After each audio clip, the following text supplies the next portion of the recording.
देखिए पूरे के पूरे चुनाव प्रक्रिया पर शुरू से ही प्रश्न चिन्ह लग रहा है, और जब चुनाव की प्रक्रिया में प्रश्न चिन्ह लग जाए तो रिजल्ट इस तरीके से अप्रत्याशित होंगे।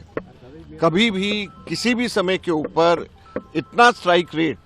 1984 के अंदर भी कांग्रेस का ये स्ट्राइक रेट नहीं था जो कि इस वक्त बिहार के अंदर बीजेपी का स्ट्राइक रेट 90% से भी ऊपर स्ट्राइक रेट, ये किसी को भी उम्मीद नहीं थी और इसमें दाल में काला नजर आता है।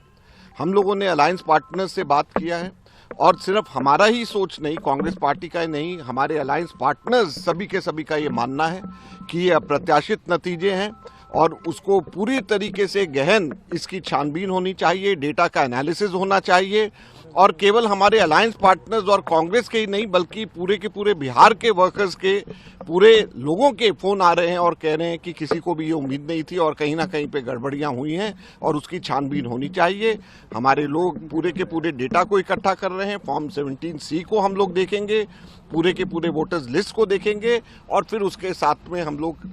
तथ्यों के साथ और आंकड़ों के साथ में वापस आपके बीच में आएंगे। हरियाणा में भी हम लोगों ने बताया, महाराष्ट्र में भी हम लोगों ने बताया, कर्नाटका में भी हम लोगों ने बताया, लेकिन दुख की बात यह है कि इलेक्शन कमीशन के कान पे जूं तक नहीं रेंग रही है। हम लोग विपक्ष के अंदर रह करके लोकतंत्र की रक्षा करने की अपनी भूमिका हम निभाते रहेंगे और उसमें पीछे और हटने वाले और संघर्ष से पीछे हटने वाले कांग्रेस पार्टी नहीं है।